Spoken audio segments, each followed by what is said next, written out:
Thank you, Sovereign Lord. Thank you. Engkau ada dengan kami. Kami berdoa supaya Tuhan berbicara oleh firman-Mu. Kami berdoa firman yang hidup, firman yang berkuasa. Firman yang kuat, yang lebih tajam dari pedang bermata dua manapun dilepaskan di tengah-tengah kami. Hamba berdoa sementara firman-Mu disampaikan, sembuhkan yang sakit, kuatkan yang lemah. Tapi lebih daripada itu, biar kami mengenal pribadi-Mu. Kami bertumbuh dalam pengenalan yang benar akan Tuhan. Kami mengenal jalan-jalan-Mu. Kami tahu cara kerja-Mu dalam kehidupan ini. Hamba berdoa supaya roh hikmat dan wahyu turun atas kami sekalian. Untuk kami mengerti apa yang Tuhan sampaikan buat kami. Tuhan, hamba-Mu cuma alat. Pakai hamba-Mu untuk menyampaikan firman-Mu dengan bahasa yang dapat dimengerti. Tolong hamba-Mu untuk mengkomunikasikan firman-Mu dengan bahasa yang sederhana. Supaya kami semua dapat memahami kebenaran firman-Mu. Bagi Tuhan semua kemuliaan kekal sampai selama-lamanya. Dalam nama Tuhan Yesus Kristus kami berdoa. Amin. Silakan saudara duduk. Shalom saudara-saudara. This is a good place, you know. Saya biasanya memandang Anda rendah. Sekarang saya harus memandang Anda ke atas. Anda memandang saya rendah dari atas. Ya kan biasanya saya di atas tuh. Ke bawah ini sekarang enaknya banget nih. Saya lihat sudah ke atas. Ya bedanya kalau dari atas ke bawah Anda bisa sembunyi. Kalau ini nggak bisa sembunyi. Mau kemana mau sembunyi? Tidur kelihatan banget dari sini sih kelihatan. Ya, apa kabar? Ya harus pertanyaannya, how are you fams? Siap. Bagaimana saudara-saudara saya yang ada di sini baik-baik aja? Iya, begitu dengar kesaksian saudara sudah pergi ke Kupang, udah kemana-mana. Jadi memang kalian kelihatannya tambah dahsyat aja nih. Oke, saya mengaku pada saudara. Saya tidak mempersiapkan diri saya untuk berkhotbah apapun di sini. Kenapa? Setiap kali saya datang ke Kenisa, saya tidak specifically cari khotbah apa gitu, enggak. Ya, saya kalau datang kemari, saya kayaknya lebih merdeka untuk membiarkan Tuhan mau apa gitu aja. Jadi ya, udahlah. Jadi berjalanlah dengan iman bersamaku beberapa waktu ini. Saya berharap kita akan belajar sesuatu yang menyenangkan. Ya, kalau kamu mempersiapkan diri enggak? Sudah 36 tahun saya mempersiapkan diri saya untuk khotbah hari ini. Jadi saya akan dengan senang menyatakannya.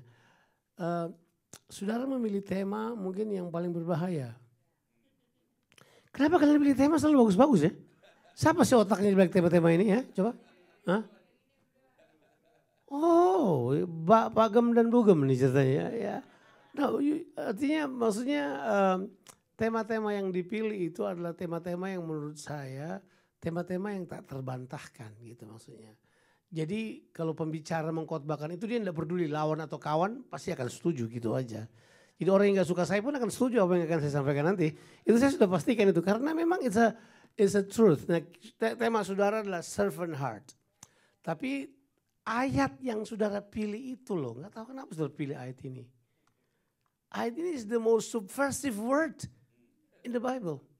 Yes. Kenapa? Karena kata yang dia pilih. Sebab anak manusia, ya kan? Sama seperti anak manusia.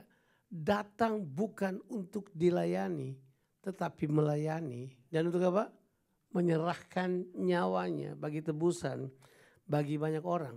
Jadi kata kunci dari pemberitaan ini adalah anak manusianya.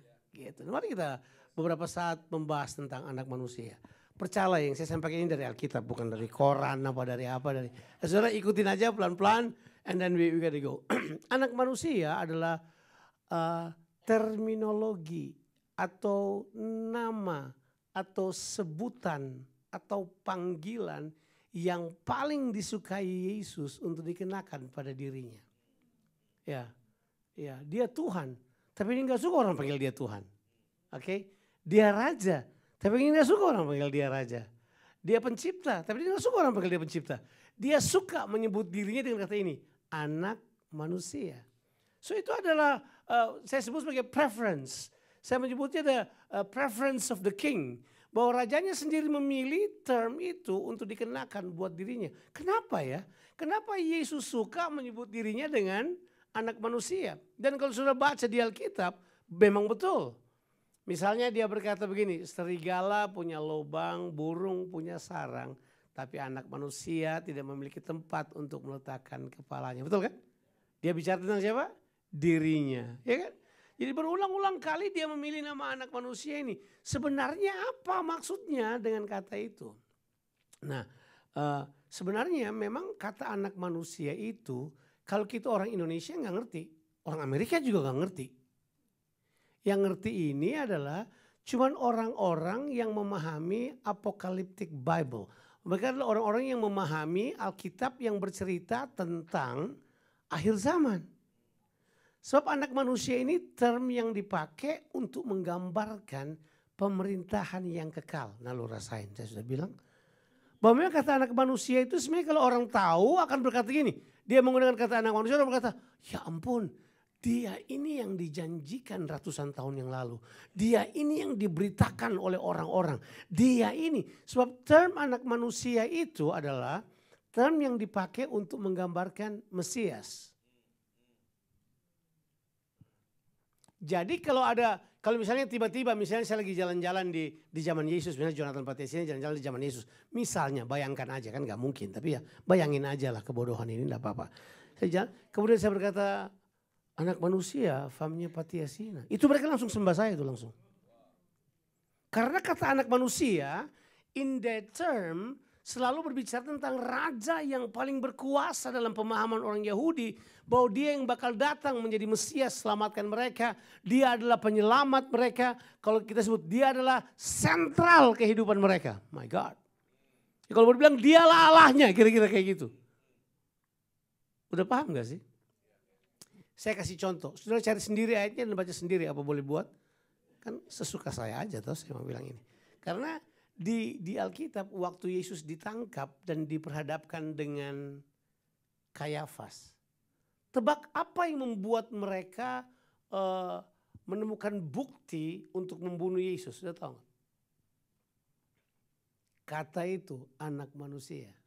Sebab kan ceritanya gini, Yesus diperhadapkan dengan Kayafas, terus ya as political, as cunning as Kayafas should be, Kayafas sudah mempersiapkan saksi-saksi palsu dong. Ya kayak sidang-sidangnya kita lah, Pak Nino tahu itu ada saksi-saksi palsu sudah ditunjuk ya kan untuk memberatkan terdakwa, udah ditunjuk, udah semua udah keren. Terus kemudian saksi-saksi palsu mulai ngomong, oh dia nih yang berkata rubuhkan bait suci akan dibangun dalam waktu 3 hari. Itu kan subversif banget. Siapa yang bangun bait suci? Herodes. Itu raja wilayah, lu macam-macam anaknya akan serang kamu. Ini jadi jelas. Jadi kalau itu subversif banget. Jadi disebut, dia subversif nih. Dia mau hancurkan bait suci ya. Bait suci dibangun oleh Herodes merupakan pusat penyembahan agama Yahudi. Jadi kalau misalnya itu dihancurkan, mereka menghina Tuhan. Itu adalah pusat manifestasi kuasa Allah, pemerintahan Allah dan hadirat Allah. Gitu kira-kira. Tapi Kayafas biasa aja. Oh dia ini yang berkata hari Sabat dilanggar aja. It's okay, no problem. Semua tetap biasa aja. Saksi kan saksi palsu yang ngomong. Tiba-tiba Yesus berdiri dan berkata, kalau kamu melihat anak manusia menyatakan dirinya di langit. Baru Yesus ngomong kayak gitu. Kayafas langsung teriak. Untuk apa lagi kita tunggu bukti? Sebab dia telah menyamakan dirinya dengan Allah. So the term anak manusia sama dengan Allah. Halo? Jadi kalau saudara tanya, oh ada agama lain kan suka bilang, Yesus gak pernah bilang tuh dia Allah.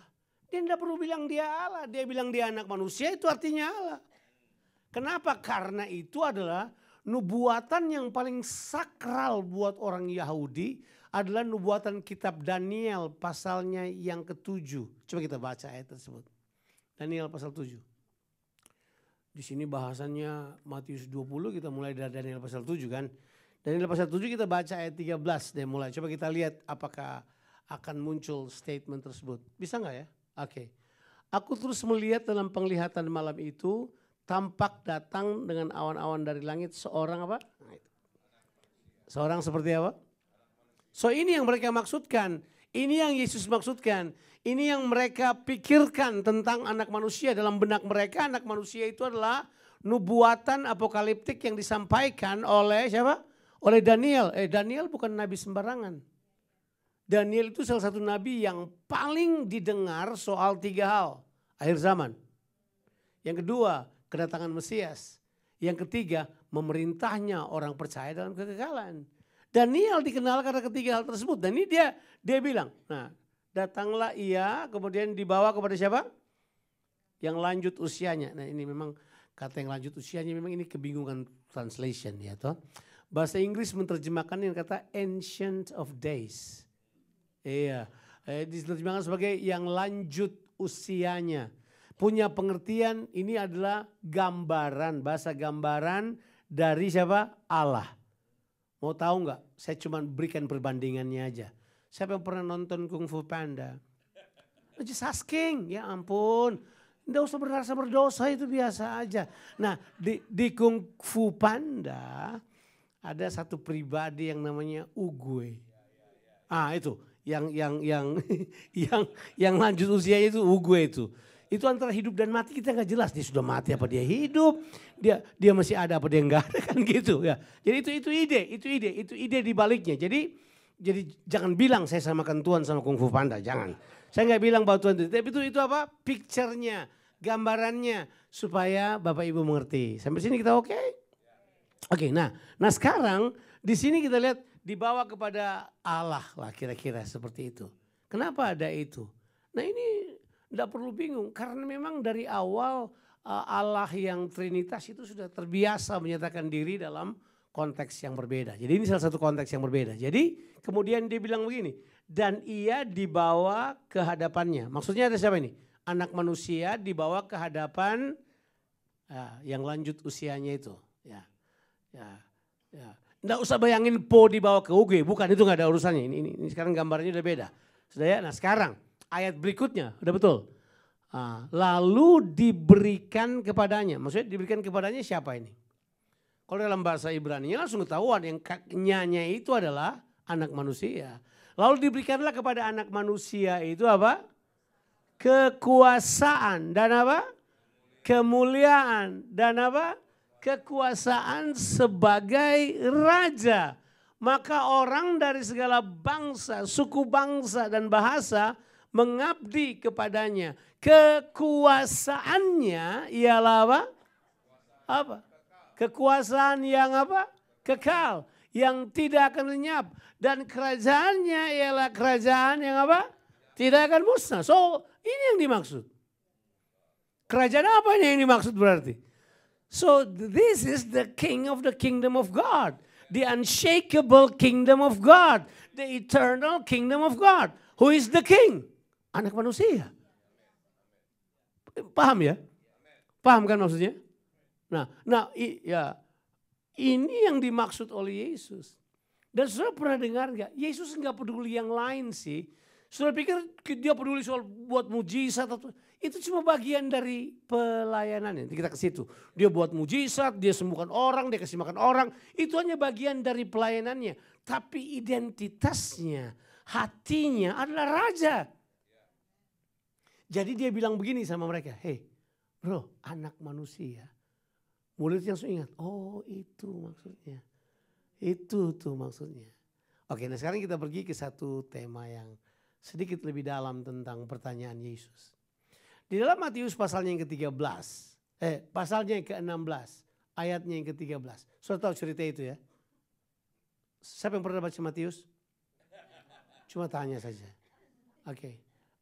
Siapa yang cuma baca pasal 2 kisah tentang Herodes, yang lainnya Anda baca lagi atau ya, Matius kalau Anda baca itu Matius berusaha beritahu begini, hey, Yesus itu Mesias.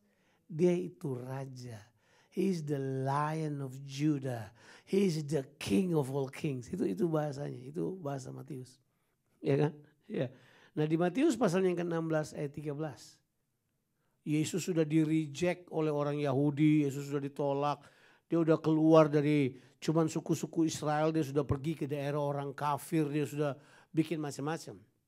Sekarang dia retreat. di sebuah tempat yang namanya Kaisaria Filipi. Ya toh, ditulis kok di situ. Sekarang mereka ada di daerah Kaisaria Filipi. Setelah tiba di daerah apa? Kaisaria Filipi. Kalau pergi ke Israel sekarang, tempat itu namanya Banias. Ya, Banias. Itu cuma karena orang Arab tidak bisa bilang P, jadi B. Orang Arab tidak bisa bilang P, percayalah, susah. Jadi saya punya nama Jonathan Batiasina. Nino Bonggawa itu sudah pasti. Karena mereka tidak bisa bilang P, itu benar. Makanya tempat itu harusnya Panias, tempat dewa Pan disembah menjadi Banias. Itu benar. Jadi sampai di sini, kemudian Yesus punya pertanyaan pada murid-muridnya apa? Menurut kata kamu atau menurut kata orang, siapakah anak manusia itu? Hampir semua literature dari Reform Theology berkata bahwa Yesus sedang menunjukkan dirinya sebagai manusia. Enggak ada urusannya. Anak manusia ini terminologi khusus. Dua-duanya dipakai huruf besar. A besar untuk anak, manusia besar untuk M. Begitu kan? Siapakah menurut kata kamu, siapakah anak manusia itu? Terus mereka kasih gambaran. Ini loh pemahaman orang. Ini nabi-nabi yang hebat. Ada yang menyebut dia siapa? Yeremia, Elia, atau Yohanes Pembaptis. Tiba-tiba langsung Yesus balik perkataannya. Menurut kata kamu, siapakah aku ini? Jadi bilang, menurut kata kamu, jadi dia sebenarnya bilang ini. Yang anak manusia itu gue. Yang anak manusia Daniel bilang itu saya sebenarnya. Aku. Ya toh? Dan semua diam. Petrus kan. Petrus. Ya Petrus ya famnya mungkin Patiasina lah. Agak sih. Kalau siapa orang Makassar sini? Agak kejili-jili. Agak ya. Agak apa suka norak gitu. Langsung Petrus bilang, engkau adalah apa? Mesias. Anak Allah yang hidup. Itu sudah selesai. Itu sedang berbicara dia adalah Mesias. Dia adalah Allah yang hidup. Langsung Yesus berkata, oh bukan manusia yang beritahu kau itu. Itu Bapa di sorga yang kasih tahu buat kamu. Kamu gak punya pemikiran itu, nelayan. Kamu pikir kamu siapa? Yang lucu si nelayan itu sekarang ini ada orang dapat S3, profesor doktor karena kitabnya yang ditulis oleh nelayan itu. Gak tahu siapa yang pintar, kita juga gak tahu. Tapi ini yang terjadi. Ya toh? Berbahagialah bukan manusia. Jadi sekarang kita menemukan Yesus dengan terang-terangan berkata begini. Aku raja. Aku raja segala raja. I'm the king of universe. Tapi tebak dia berkata apa? Raja itu datang bukan untuk dilayani, tapi untuk melayani. Now think. Berarti saya menarik kesimpulan. Melayani itu bukan cara. Melayani bukan just means to get end of means. No. Dia bukan cuma methods. Melayani itu adalah manifestasi dari keinginan raja. Melayani merupakan manifestasi dari the identity of the king. Jadi melayani itu bukan sebuah kegiatan tambahan.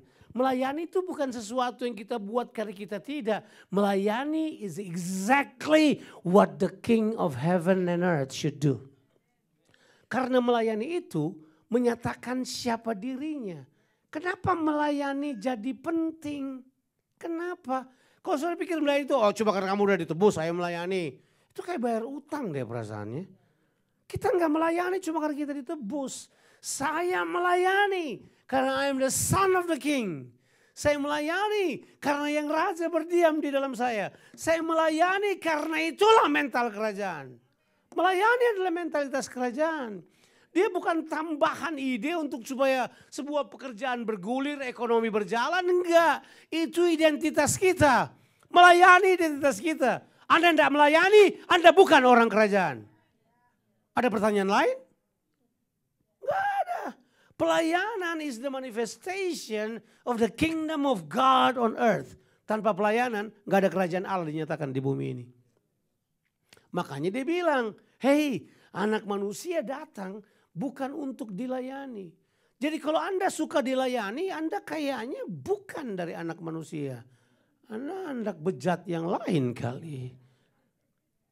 Satu kali Yesus bicara sama orang Yahudi, Yesus kasar kalau sama orang Yahudi, men. Karena Yesus tahu mereka punya pemahamannya tapi mereka menolaknya. Yesus bilang begini sama mereka, kalian ini sebenarnya anak-anak iblis. Marah mereka. Hello, we are the descendants of Abraham. Kami anak-anak Abraham, lo siapa? Yesus bilang ini, aku sudah ada sebelum Abraham. Jadi udah gak usah ngomong. Jadi kira-kira aku udah ini tahu mau dapat di mana dialog ini? Yohanes pasal 8. Yesus suka baca seluruhnya biar nggak kehilangan konteksnya. Tebak, terus Yesus bilang begini sama mereka. Enggak, anak Abraham enggak gini. Karena anak Abraham kan menghormati aku. Tapi kamu tidak. Kamu melakukan apa yang Bapamu inginkan kamu lakukan. Sebab kamu adalah anak-anak dari Bapamu. Siapa Bapamu? Iblis adalah Bapamu. Makanya kamu melakukan keinginan dari iblis. Yesus ya, kasar gak sih? Tapi untuk hal yang sangat fundamental kayak begini, gak bisa diajak bercanda. Jadi seharusnya kita semua terlibat pelayanan. Udah gak usah tanya-tanya, kalau gua ada waktu, saya sibuk bekerja, ide apa yang muncul di kepala kita soal pelayanan? Kita pikir pelayanan itu adalah sebuah kesempatan seperti kita kalau ada uang kecil loh kasih orang tukang parkir gitu. Atau orang yang bantu-bantu kita bawa luggage di airport. Saya ingat itu karena hampir tiap hari saya buat itu. Kita pikir kalau ada uang kecil kita kasih ke mereka itu namanya pelayanan yang kita berikan.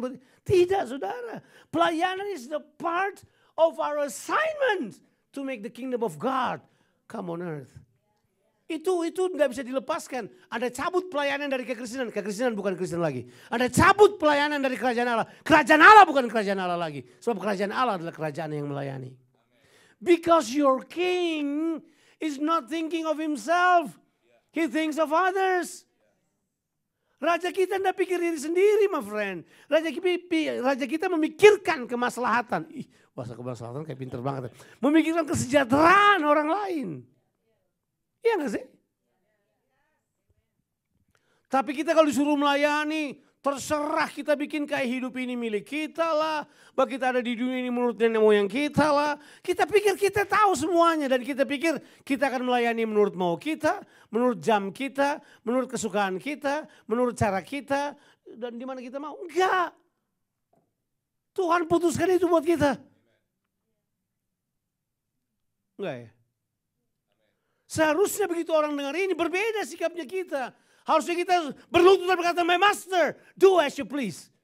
Harusnya begitu kan? Tapi kita nggak dilatih kayak gitu. Gereja dilatih berpikir identitas terbalik. Kita dilatih menjadi majikan. Kita punya ayat, sebenarnya ayat yang kita paling gemari tahu apa? Kalau kita pikir-pikir. Ayat yang paling kita gemari adalah gaya hidup Lucifer. Aku mau naik ke tempat yang paling tinggi. Aku mau memerintah bersama dengan Allah. Aku mau lebih dari Allah. Itu Lucifer. Kita megalomania banget sebenarnya. Sudah nggak lakukan megalomania, yang laku sekarang NPD lebih halus. Tapi that's us. Saya berharap Anda tersinggung. Karena memang tujuannya adalah supaya kita semua terlibat dalam pelayanan. Supaya semua terlibat dalam pelayanan ya. Di tempat kita tidak ada orang yang nggak melayani. Bahkan kita larang orang tidak melayani. Because you're not showing the cultures of the kingdom. Kalau kamu tidak melayani, that is not the culture. Iya. Iya. Kayaknya mulai panas bangkunya nih. Mulai panas bangkunya. Untung saya tidak siapkan khotbah yang semua khotbah kalau saudara. Iya. Karena memang betul. Itu memang menunjukkan identitas saudara. Ya, identitas saudara. Tebak sebenarnya ayat ini muncul dalam konteks apa? Ayat ini muncul dalam konteks apa? Konteksnya, murid-muridnya, kalau orang Ambon bilang mereka lagi baku Malawang. Orang Makassar bilang lagi baku Gea. Mereka lagi argue siapa yang terbesar di antara mereka. Siapakah yang paling penting di antara mereka? Who is the most important among them? Siapa yang paling keren di antara mereka? Yesus bilang enggak. Barang siapa mau jadi yang utama, dia harus menjadi yang paling kecil. Barang siapa mau jadi pemimpin, kalau dia ganti siapa mau jadi raja, dia harus menjadi pelayan. Jadi di kingdom culture udah biasa itu melayani. Kingdom culture melayani itu seperti menarik nafas. Yang lucu kita bilang kita lahir baru, nafas baru, hidup baru, pengalaman baru, tapi tidak mau melayani. Itu aneh. Tidak mau melayani itu bukan mental majikan, itu mental budak. Rajanya di kerajaan Allah aja melayani, kita kagak, ya ampun. Gambar apa yang kita lihat? What is the pictures come to our mind ketika melihat seorang lain menolong orang lain. Ketika orang lain tanpa pamrih memberi sesuatu kepada orang lain. Ketika orang lain kemudian tanpa tedeng aling-aling menolong keluarganya. Berikan shelter buat orang, bantu orang. Dan mereka tidak berpikir banyak. Kita puji orang mereka hanya karena perasaan moralis. Kita gagal menemukan bahwa sebenarnya itulah Tuhan. Kalau Tuhan ada di tengah kita, Dia kan layani kita. Halo, siapa yang hari ini gak dilayani oleh Tuhan? Tolong angkat tangan. My God, kita dilayani Tuhan hampir setiap saat. My Lord, kita bangun pagi Tuhan layani kita. Dia berkata gini, hello Mr. Jonathan, I'm here to give you your food of today. I give you today my loving kindness. I give you today my blessing. Anything you want, I'm at your service. Itu Allah kita. Di kepala saudara Allah kayak apa?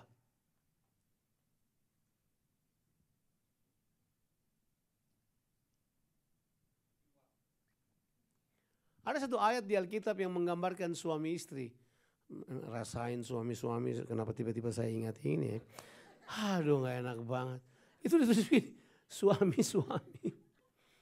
Kamu harus menjadi seperti Kristus yang mengasihi jemaat dan menyerahkan nyawanya bagi jemaat serta memandikannya dengan air dan firman. My God. Komplit itu. Artinya dia beritahu buat kita, Yesus itu adalah pemilik jemaat, dia Tuhan, dia raja dari jemaat, dia suami dari mempelai, tapi dia layani. Dia layani, memandikan mereka, menguduskan mereka dengan air dan firman. Ya itu Efesus pasal 5 kan.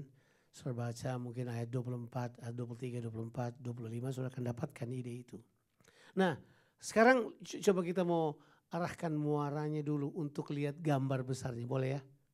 Ya, saya buat itu supaya saya nggak terlalu menekan saudara supaya pelayanan kasih, saya nggak berniat. Saya sudah bilang kalau di Garam ada orang yang datang di gereja kita terus dia nggak mau melayani, ini benar loh, ini nggak bercanda. Kita akan datang ke mereka dan kasih tahu ke mereka, kamu kayaknya sudah 3 minggu dengan kita, tapi kamu belum tertanam di sebuah komsel dan nggak mau melayani. Kayaknya ada gereja lain yang lebih cocok buat Anda. Seriously. No joke. No joke. No joke. Ya. Kita tidak akan biarkan orang datang untuk bikin panas bangku gereja.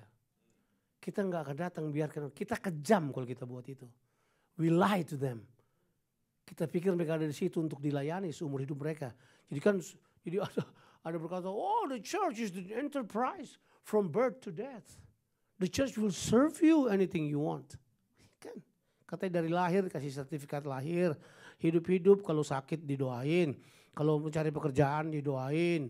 Walaupun mereka lupa bayar perpuluhan, tapi tetap dilayani kan. Mati dikuburin, jadi mereka bilang tidak ada enterprise yang melayani dari lahir sampai mati kecuali gereja. Mentalitas apa itu? Seharusnya kalau kita punya pemahaman yang jelas mengenai hal ini, kita harus berpikir gini loh. Saya harus melayani seperti Kristus. Dia raja saya, dia melayani. Kenapa saya melayani? Harus perhitungan ya. Mengapa saya melayani kalau nanti saya dikasih persembahan ya? Mengapa nanti saya kalau melayani kalau kemudian nanti mereka akan berikan peluang bagi saya ya? Harusnya enggak itu alasannya. Alasannya karena itu identitas saya. Itu yang mengalir di darah saya. Itulah saya yang sebenarnya. Saya adalah manusia kerajaan yang ada di dunia ini untuk melayani. Nah itu. Harusnya itu kan? Enggak ya? Nah, mari saya mau ingatkan saudara, mengapa Anda diciptakan? Supaya Anda enggak lupa. Ya kan? Ya kan? Betul nggak? Oke. Saya tidak mengambil dari Kejadian 1 ayat 26. Saudara boleh ambil di situ, tapi saya langsung aja ke Kejadian 2. Apa alasannya Tuhan taruh manusia di Taman Eden? Karena kan orang punya gambaran sorga kayak Taman Eden kan. Ada buah, makan, senang, jalan-jalan, menikmati. Sampai ada yang menggambarkan kayak di sorga tuh gini. Kalau kamu menghayal ada Coca-Cola datang sendiri gitu kan. Gitu-gitu, bayangkan. Udah tahu sorganya siapa itu, saya juga bingung. Kalau saudara baca di Alkitab, kita taruh di screen, Kejadian 2 ayat 15. Why Adam was there? Why Adam was there? Coba, dibilang begini. Tuhan Allah mengambil manusia itu dan menempatkannya di Taman Eden. Bilang dulu ditempatkan. Itu ditempatkan bahasa kerajaan itu. Itu bahasa penempatan. Itu penempatan kerajaan. Anda ditempatkan di sebuah tempat. Perusahaan melakukan hal tersebut, menempatkan karyawannya yang mereka suka pada posisi yang tepat. Adam sekarang ditempatkan di Taman Eden. Untuk apa? Kata mengusahakan kayaknya keren banget ya. Kata mengusahakan berasal dari bahasa Ibrani abad. Lalu kata itu abad. Ya. Dari kata itu jadi abod. Dari kata itu dari abod jadi avoda. Nggak usah ikut abot yang berat bahasa Jawa, bukan, ini lain, ini abot. A-B-O-D. Kalau abad itu A-B-A-D, abad. Tahu artinya abad apa? Artinya abad itu adalah Levitical service unto God. Makanya setelah orang baca kata abad itu, mereka tahu bahwa kitab Kejadian tidak ditulis di depan. Karena bahasa itu baru muncul di belakang. Sumber D itu. Jadi sudah di belakang. Jadi diperkirakan kitab Kejadian ditulis baru 400 sampai 600 tahun sebelum Masehi. Udah gak usah kaget dengan cuma tahun penulisan. Lihat firmannya. Gak usah panik. Kata abad itu artinya adalah Levitical service unto God. Itu diterjemahkan dalam bahasa Indonesianya adalah mengusahakan, mengerjakannya, membajak tanahnya, mengelolanya. Semuanya adalah bentuk service. Bentuk to serve God. Jadi waktu Adam jaga Taman Eden, mengusahakan, itu pelayanannya bagi Tuhan. Ya. Kita ini, maafkan ya, karena kita nggak baca Alkitab baik-baik, kita pikir bahwa pekerjaan kita lebih penting daripada pelayanan kita di kerajaan Allah. Sebenarnya pekerjaanmu harusnya sejalan dengan pelayananmu. Atau paling tidak kalau kita mau melakukan pendekatan-pendekatan yang paling mendekati terhadap apa yang Tuhan inginkan. Barangkali begini, waktu yang kau pakai untuk pekerjaan, sebanyak waktu itu kau pakai untuk Tuhan juga. Tapi kan kita nggak gitu. Kita habis bekerja, kita istirahat kan. Pelayanan kapan? Nanti kalau habis istirahat. Kapan kita habis istirahat? Karena habis istirahat kita kerja lagi kan.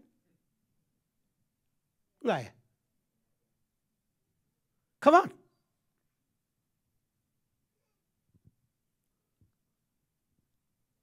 Sudah pasti berkata, makan apa kita Pak? Makan nasi sudah pasti. Enggak ada orang yang makan kursi nanti sebentar malam kalau di pelayanan, enggak ada. Enggak ada. Karena saya sudah baca di Alkitab. Saya sudah baca di Alkitab berulang-ulang kali. Kalau Tuhan suruh Anda kerja, biaya hidupmu ditanggung oleh Tuhan. Dan Tuhan mengerjakan caranya untuk melakukan bahagiannya. Iya kan? Saya sudah berkali-kali tunjukkan, apakah saya kelihatan saya kekurangan? Kemarin saya dengan Ina ada di, itu kita celebrate 29 tahun pernikahan kita. Tapi kita juga celebrate 42 tahun lebih kita mulai 43 tahun saya, Ina 45 tahun melayani Tuhan. So we have served God 45 years. Apakah kelihatan kita kekurangan? Apakah kelihatan kita melenceng dari apa yang kita kerjakan? Apakah kita mengambil waktu kita melayani? Apakah kita berupaya untuk manipulasi orang, untuk memberi sesuatu kepada kita? Never have that in my mind. What is our own concern adalah begini. Bahwa orang-orang yang kita layani kadang-kala berpikir bahwa oh itu memang bagianmu, kita lain. Anda manusia sama dengan saya. Kita diperintah oleh raja yang sama. Kita ditebus oleh raja yang sama. Kita diselamatkan oleh raja yang sama. Kenapa kami bisa berbeda ya? Mungkin sudah waktunya kita buka kembali hati kita sambil berkata begini. If there is a time that I should do something, I have to start to serve others. Saya harus mulai melayani yang lain. Teori yang lain terserah saudara. Tapi ini tujuan Allah taruh manusia di Taman Eden is to serve. To serve. Di endingnya katanya kita memerintah. Tahu gak arti memerintah? To serve. From the book to cover, it's about serve. Tapi kita berpikir ada yang lain kayaknya idenya. Nanti kita jadi raja, kita memerintah. Kenapa kita suka pepatah Indonesia ada bagusnya, tapi ada beberapa yang gak penting sih. Yang maksudnya kita jangan pikir itu bahwa itu adalah akhir dari kehidupan kita. Misalnya berakit-rakit ke hulu, berenang-renang ke tepian, bersakit-sakit dahulu, bersenang-senang kemudian, itu kan. Ya, ternyata itu namanya dia namanya Dian. Tapi ya dia panjang, nama panjangnya ya. Singkatnya Dian. Namanya berakit-rakit ke hulu, berenang-renang ke tepian. Nah, gini, Indonesia mengajarkan kepada kita, you serve now, you'll be served later. I don't get it. Because service tidak punya batas berhenti. Di Alkitab penuh dengan cerita, orang-orang yang terus melayani di usia tua.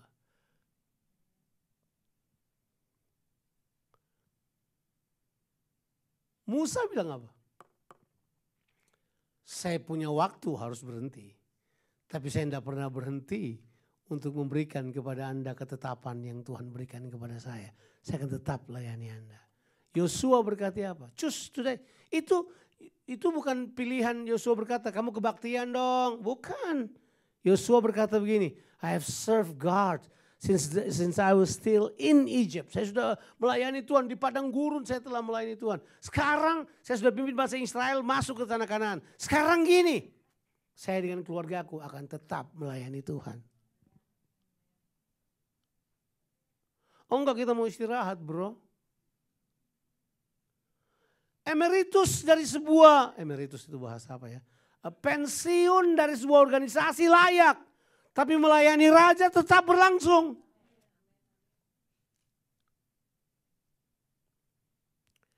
Di Melbourne ada seorang oma umur 86 tahun. Dia berkata, saya sekarang tidak bisa bikin apa-apa lagi. Panggil saya Bang Jo. Bang Jo udah gak bisa lagi. Saya bilang enggak.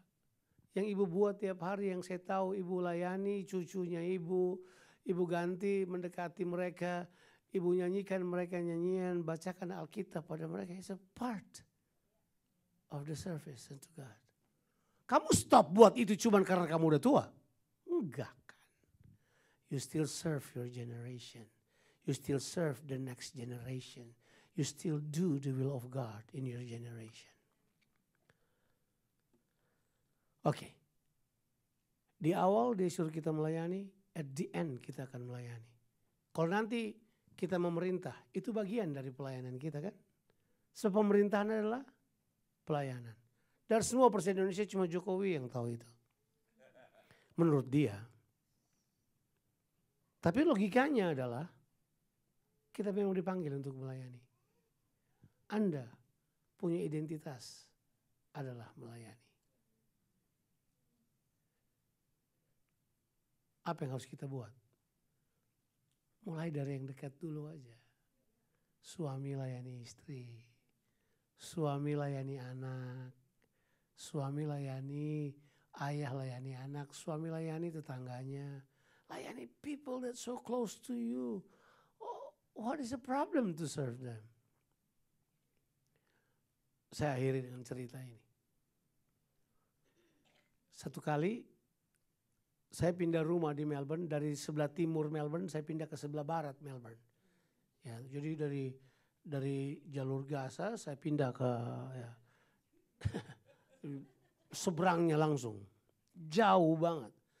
Tapi anak-anak karena baru pindah sekolah, tidak bisa dapat sekolah yang mereka inginkan karena sekolah sudah full. Jadi mereka masih tetap sekolah di timur. Jadi saya mesti ngantar mereka dari Point Cook Barat, pergi ke Wantirna South, ujung timur.